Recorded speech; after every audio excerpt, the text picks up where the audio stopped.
Herkese merhabalar dostlar. Kanala hoş geldiniz. Bugün oyunda sanıyorum ki daha önce başka bir yerde görmedim ya da ben denk gelmedim. Kendi keşfettiğim bir şeyi göstereceğim. Bir yerden görüp yapmadığım bir şey bu. İtem kısmında siz de görmüşsünüzdür. Shiny Dust diye bir şey var. Bu Pokemon'ları artık Shiny mi yapıyor diyeyim ya da kartımı güzelleştiriyor diyeyim. Nasıl algılarsanız dostlar, bu tozdan biriktirdiğiniz zaman ve yanında fazla kartınız olduğu zaman, şimdi şöyle bir soru işareti vardı benim aklımda.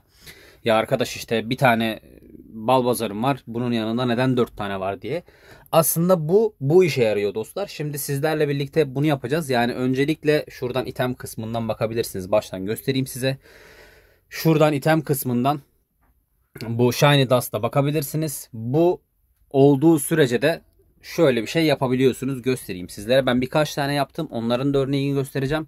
Ve sizle birlikte de yapılışını da göstereceğim. Mesela Balbazar oluyor mu? Zaten hemen şurada şöyle bir buton var. Şuna baktığınız zaman işte gidecek olan Pokemon'unuzu ve Pokemon'unuzu şöyle kartını aslında parlak yapıyor. Bir nevi shiny yapıyor gibi, ama sadece bununla kalmıyor dostlar. Bunu ileriye seviyelere de taşıyor ve her Pokemon için farklı görünümler elde edebiliyorsunuz. Yani örnek veriyorum, 15-20 tane aynı karttan olduğu zaman bu sefer kartın çok daha farklı mekanikleri olabiliyor. İşte sahaya koyduğunuzda çevresine böyle ateş falan yayabiliyor. Örnek veriyorum, ateş Pokemon'undan. Mesela şurada Pinsir var elimizde ve 7 tane kart biriktirmişim. Ve ilk başta şu shiny olan, parlak olan kısmı yapabiliyoruz. Tabii ki elinizdeki kartları siliyor. Zaten fazlasına bunun ihtiyacımız yok. Yani bu kadar fazlasına ihtiyacınız yok. Ki sürekli geliyor. Kartları açtığınız zaman sürekli aynı kartlardan geliyor. Gördüğünüz gibi şu an ekranda kartımız parladı. Ve bunu bir sonraki seviyeye de taşıyabiliyorsunuz. Şimdi bitki Pokemon olduğu için daha çok böyle bitkiye dayalı. Sonra daha farklı. Sonra üzerine daha böyle topların koyabildiğiniz bir farklı bir görünüm de elde edebiliyorsunuz. Biz hemen bunu da yapalım. Hani ne kadar gerekli ne kadar değil bilmiyorum, ama en azından her kartınız sahada böyle bu şekilde parlarsa bu rakibe de bir gözdağı olabilir. Hani bu adam gerçekten oynuyor. İşte fazla fazla elinde bu karttan var ki bu adam bunu yapabilmiş gibi düşünebilirsiniz dostlar. Evet, bu sahaya koyduğu zaman, sahaya indiği zaman bu arkadaş böyle çevreye bitkiler yayabiliyor. İşte bunda örnek veriyorum, daha çok bu şekilde. Şunda da sanırım üzerinde poke topları oynuyordu sürekli kartın. Bundan bir tane yaptım bu arada. Şimdi sizlerle bakacağız. Bulabilir miyim aralarından? Bir de kart destesine koyarken dostlar bunu seçebiliyorsunuz. Kart destesine koyduğunuz zaman bunun hangi görünüme sahip olacağını sizler de seçebiliyorsunuz. Şimdi ben elimden geldiğince hangi kartımdan fazla varsa, tabii ki kartlarımı da bitirmeden, sürekli geldiği için problem olacağını sanmıyorum, ama tabii ki kartlar bitirmeden de bakacağız. Bakın mesela bunda kalpler oluyormuş. Sonra şöyle herhalde sahaya konduğunda çiçekler atıyor. Son seviyesinde de şöyle üzerinde sürekli yapraklar uçuyor. Bence hoş. Yani ekstra işte oynamadığınız anlarda buraya gelip ilgilenebilirsiniz. İşte oynamaya haliniz yoktur. Ne bileyim, daha çok kart bekliyorsunuzdur. O arada kartlarınızı güzelleştirmeye uğraşabilirsiniz. Bütün kartlarınızın bu şekilde parladığını düşünürseniz aslında güzel bir olay. Evet, bunu da yapraklı seviyeye çekebileceğim. Bu arada bayağı bir Shiny Dust var, ama diğer Pokemon'larda ne kadar gidiyor onu bilmiyorum. Hani daha özel Pokemon'larda, çünkü bütün Pokemon'lara yapılabiliyor bu. Şurada tekrardan bir ibare oldu. Ha, şunu göreyim diye herhalde. Yeni versiyonunu.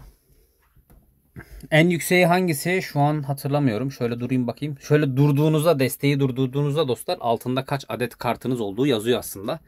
Şöyle aşağı doğru taradığınız anda, desteği durdurduğunuzda aşağıda kaç tane Pokemon'unuz olduğunu söylüyor. Şimdi oyuna daha başlayalı bir hafta oldu. Buna rağmen bu kadar çok kart biriktiyse ilerleyen dönemde çok daha fazla kart birikecektir. O yüzden bu hepimize lazım olacak. Şuna yapabiliyor muyuz mesela? Bakalım. Evet, bunda olmuyor.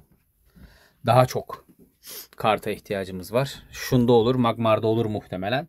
Ateş Pokemon'larında daha çok böyle ateşe yönelik, daha çok böyle alevli ya da böyle alevli desenler ya da inerken alev çıkması falan tarzında. Hani daha çok Pokemon'ların karakterine göre. İlk başta her türlü parlıyorlar. Bakın mesela burada şöyle üzerinde ateş gibi görünüyor. Bence hoş görünüyor. İşte şurada sahaya indiğinde ki en iyi sanırım ateş destesi yapmışlar. Bu da çok güzelmiş. Sürekli böyle üzerinden gidip gelecekse gerçekten değer. Ve yapması zor değil yani. Siz bu Pokemon'ları zaten mecburen topluyorsunuz. Mesela Squirtle'ımıza yapalım. Bunda Shiny olacak. Kozmetik, tamamen kozmetik, yani Pokemon'a güç katan ya da Pokemon'u ekstra güçlendiren bir şey değil bu. Sadece ekstra görünüm. Zaten birçok kartında buradan görünüm üzerine olduğunu görüyorsunuz. Bazı Pokemon'ların sadece görünümden dolayı daha değerli olduğunu görebiliyorsunuz. Kart oyunu oynanış dışında biraz da zaten koleksiyon ürünü. Şöyle hepsine yapmışım herhalde ben. Birçoğuna yaptım bu arada. Nasıl oluyor, nasıl bitiyor ben önce gördüm. Ondan sonra size aktarmak istedim. Dediğim gibi ben bunu bir yerde görmedim. Belki de vardır yapan ama tamamen şans eseri kurcalarken, hani daha başka ne olabilir diye kurcalarken bunları gördüm dostlar. Şöyle de güzel oldu. Tamam, bu da böyle. Devam. Elektrik Pokemon'larında nasıl görünüyor? Var mı elimizde? Yüksek sayılı. Şu olur mu acaba? 4'ten fazla mı olması gerekiyor diye bakıyorum. Evet, ben buna yapmışım. Şunu yapmışım. Varmış demek ki. Sonra da bu oluyormuş. Gayet hoş. Şöyle sahaya indiğinde elektrik yayıyor. Ve en sonda sürekli üzerinde bir elektrik parlaması oluyor. Beğendim. Şöyle Slowpoke'a yapalım. Slowpoke'u bir parlatalım. Ardından neler olacak onu görelim. Ben ardını merak etmeye başladım. Çünkü güzel. Evet, kalp oluyormuş. Sonra duman mı? Evet, daha çok dumana benzer bir şey. En sonda da üzerinde yıldızlar parlıyor bu arkadaşın. Her Pokemon'da farklı mı bilmiyorum ama sanırım tür farklı. Bu arada Pokemon'ları da görmüş oluyorsunuz dostlar. Şunu yapalım. Aslında tür olarak neredeyse aynı etki yaratılıyor. Yani türler arasında sadece fark var. Evet, bakın. Yok, yanıldım. Şurada mesela mavi. Evet, Pokemon'dan Pokemon'a da değişiyor dostlar. Güzel bir şey bu. Pokemon'dan Pokemon'a değişiyor olması güzel. Şunu da var. Şunu da yapalım. Mesela bunda aynı etkim var. Örnek veriyorum, 8000'e yakın bir Shiny Dust toplamışım ki bunu başka bir yere kullanacak mıyız bilmiyorum ama şu an rahatlıkla kullanabiliyoruz. Çok az istiyor çünkü. Bir haftada toplanabilen bir şey bizi zarara sokmaz diye düşünüyorum. Bunu yapamıyoruz. Evet, minimum 5, sanıyorum ki 5'ten sonra. Bakın mesela bunda 12 varmış. Evet, aranan kan bulundu. Bunu da çok kullanıyorum. Bu Pokemon'u aşırı kullanıyorum. Güzel bir Pokemon. Hani ilk safhalarda gerçekten işinize yarayacak bir Pokemon. Şöyle şunları birleştirelim. Parladık.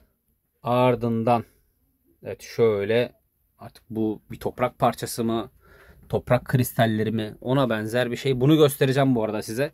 Savaşa girerken bunu seçebiliyorsunuz. Oyunda da kullanırız bunu. Ve nasıl göründüğünü görürüz. Evet, yıldızları da alabiliyoruz. Bu sahaya inerken şöyle. Bu arada hepsini birden seçemiyorsunuz dostlar. En son seviyesini, hani daha doğrusu istediğini seçebiliyorsunuz ama hepsi birlikte değil. Mesela buysa sadece bu. Haberiniz olsun. Son seviyede geçtik mi ya? Harika.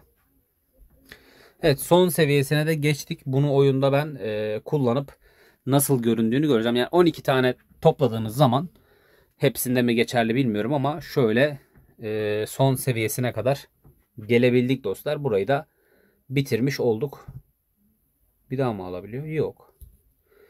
Neden bir daha aldırıyor? Bence gerek yok. Zaten açmışız. Diğerlerine de bakalım varsa arasında. Yine böyle 12-13 tane. Demek ki en çok o Pokemon'dan gelmiş bana.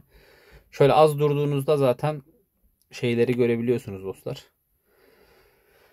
Ben videodan sonra yaparım. Eğer çok yoksa, şu an çok bir tane varsa onu yapacağım ama. Bu arada Dragonite videosunu izlemediyseniz o kısa videoyu mutlaka izleyin dostlar. Gerçekten harika bir Pokemon. Olay yaratabilecek bir Pokemon. Belki şimdi bile Dragonite'ı ekibime alıp deneyebilirim. Tabi daha zor olur ama deste karıştırdığınız zaman daha zor oluyor ama yine de deneme amaçlı sadece Dragonite'ın vuruşunu merak ediyorsanız gösterebilirim size. Evet, bu da güzelmiş. Bunun da görüntüsü güzelmiş.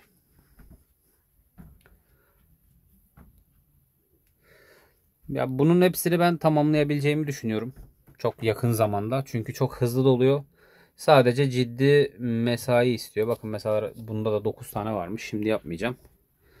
Şöyle hızlıca geçelim. Çok daha yüksek rakamlarda olan var mı? Zaten buradaki özel Pokemon'larda yapma ihtimaliniz yok. Bu şekilde dostlar Pokemon'lara ekstra güzellik katıyorsunuz diyelim. Şimdi bir deste ayarlayalım sizlerle birlikte. İçinde o Pokemon'larda olsun ama içine şey de koyacağım ben. Dragonite'ı da koyacağım. Şöyle yapalım. Dragonite'ı da sizlerle birlikte kullanmak istiyorum. Bu arada gördüğünüz üzere şurada artık Pokemon'unuzun altında şöyle bir ibare çıkıyor ve buradan siz bu Pokemon'unuzu bu şekilde yapabiliyorsunuz. Şöyle zaten bir tanesini kullanmışız. Mesela şunda son seviyesi kullanıyorsunuz. Artık bu Pokemon sahada bu şekilde görünüyor dostlar. Koyduğunuz zaman ekstra bir efektle görünüyor. Bu arada deste direkt hazır. Benim ekstra bir şey yapmama gerek kalmadı. Zaten basit bir maç atacağız. Sadece size göstermek istediklerimi gösterebileyim diye. Böyle basit, bizi çok yormayacak.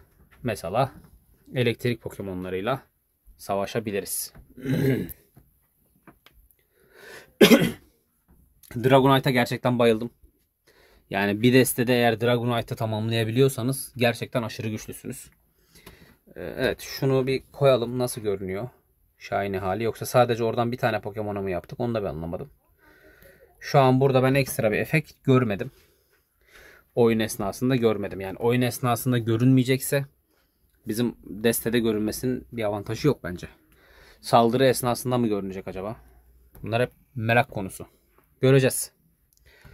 Yani Pokemon'ları güzelleştirdik ama neye göre hareket edecek acaba?